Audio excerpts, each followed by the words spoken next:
Smartphones under 20,000. 20,000 is probably the most common budget for smartphone buyers. A lot of people are recommending the wrong phones in this range. In this video, I'm not going to hold back. If a phone is bad, I will roast it. If it is good, I will still tell you where it sucks. This is the most brutally honest guide to the phones under 20,000. If you are tired of fake reviews, consider subscribing because here we keep it real. And follow me on Instagram. Number 1. Samsung Galaxy A35. Let's start with the good stuff. You get a 6.6-inch Super AMOLED display with a 120Hz refresh rate. It is protected by Gorilla Glass Victus Plus, which is something we usually see in the flagships. It runs on the Exynos 1380 processor, a 5nm chip that is built for daily use and decent multitask. It is paired with 8GB RAM and 128GB storage, which is UFS 2.2, not blazing fast but solid for this segment. The camera setup is impressive on paper. A 50MP main sensor, 8MP ultra-wide and 5MP macro. It even supports nightography and 4K video recording at 30fps. The 13MP front camera handles selfies pretty well. Skin tones look natural and there is no aggressive over smoothing. It packs a 5000 mAh battery with 25W fast charging, easily lasting a day or more. You get 4 years of Android OS updates and 5 years of security patches. That is flagship level support in 20,000 phone. So what is bad about this phone? No charger in the box. Samsung still expects you to buy that separately, even in 2025. Not cool anymore. The Exynos 1380 is good, but not great. But if you push it with heavy gamings like BGMI or COD, it starts to heat and lag. The ultra-wide camera and macro cameras are just average. The phone has plastic back, looks decent but doesn't feel premium like glass. The charging is slow compared to the rivals. 25W is okay, but other brands are offering 44W, 67W and even 120W in the same 20,000 range. And yes, you will find some bloatware pre-installed. Should you buy this phone? If you want a reliable, long-lasting Samsung phone with a killer display, solid cameras and clean updates, the Samsung Galaxy A35 checks a lot of boxes. But if your priority is performance or super fast charging, this is not the best. Number 2. Oppo K13. Let's start with the good stuff. You get 8GB RAM, 128GB storage, which is fairly standard in this segment. The 6.67-inch AMOLED display has a peak brightness of 1200 nits. Touch response is great too, even with wet hands or gloves. The battery is the main highlight here, a massive 7000 mAh.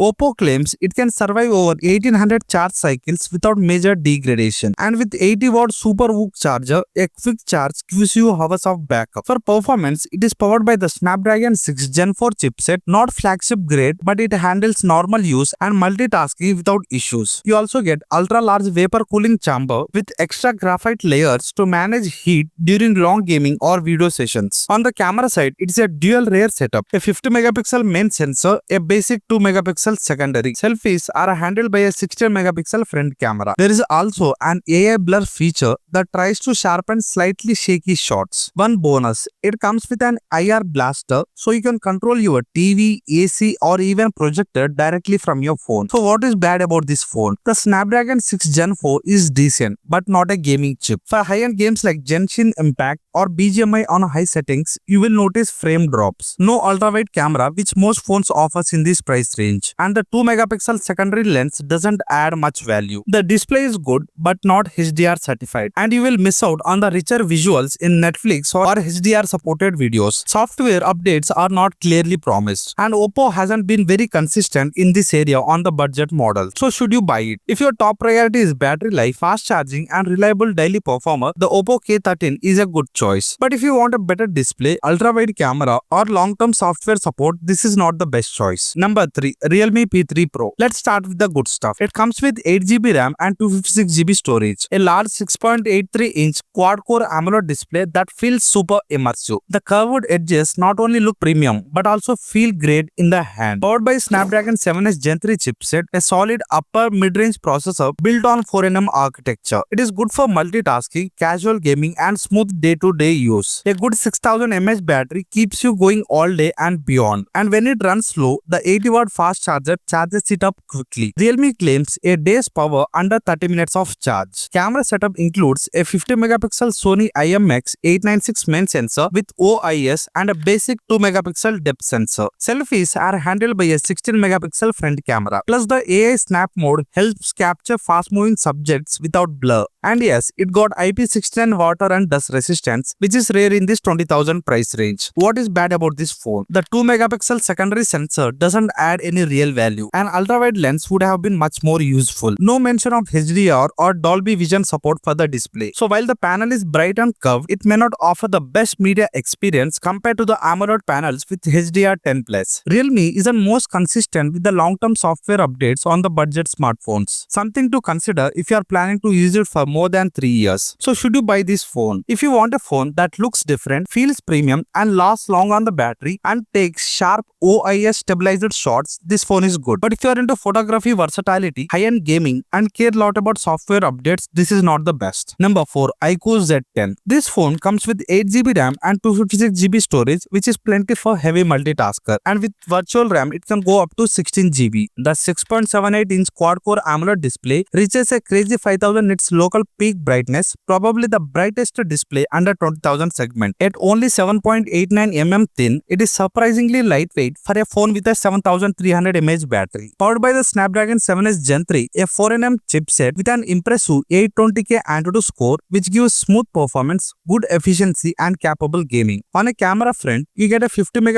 Sony IMX882 main sensor with OIS capable of 4K video recording at 30fps and a sharp 32MP front camera. The AI tools like AI Erase, Photo Enhance, Circle to Search brings in some genuinely useful smart features. Backed by the FrontTouch OS 15 based on Android 15 with 2 years of Android updates and 3 years of security patches. Not the best but decent for the price. Charging is handled by a 90-watt flash charge. What is bad about this phone? The FrontTouch OS still needs some polish. It still comes with some bloatwares. There are no ultra-wide lens. It is slim, but the curved display may not be everyone's cup of tea. It looks premium but can lead to accidental touches. Despite being bright, there is no mention of HDR10+ or Dolby Vision. So should you buy this phone? If you want a phone that stands out in terms of battery, display and power, this one is the best one under 20,000. It is great for media consumption, long usage and anyone who hates charging their phone every night. Number 5. Motorola Edge 60 Fusion. Let's start with the good stuff. You get 8GB RAM and 256GB storage right out of the box. That is more than enough for most users. And yes, it is expandable up to 1TB using a micro SD card. The display is one of the best in this range. A 6.7-inch curved POLED screen with 1.5K resolution, 120Hz refresh rate and crazy 4500 nits peak brightness. Protection is also solid. You get Gorilla Glass 7i on the front and a premium back on the finish that feels nice in hand. On the camera side, it has 50MP main sensor from Sony with OIS, 13MP ultra wide and a 32MP front camera. Photos are sharp, low light performance is decent and video is stable thanks to the OIS. It runs on MediaTek Dimensity 7400, a 4nm processor that handles day-to-day use and multitasking well. Battery is a big plus here. You get 5500 mAh battery with 68W fast charging. A quick charge gives you a full day's power in just 9 to 10 minutes. You also get Android 15 out of the box with features like Circle to Search, Gemini AI, Motorola's Moto AI that actually add value. So what is bad about this phone? The curved display looks great, but not everyone likes it. It is easier to drop and accidental touches can be annoying. While the processor is efficient, heavy gaming isn't its strong point. You can play BGMI and COD, but not at maximum graphics without stutter. Motorola promises 2 years of OS updates. It is good, but not as long as Samsung's 4 years of promise. So should you buy it? If you want a stylish phone with a great display,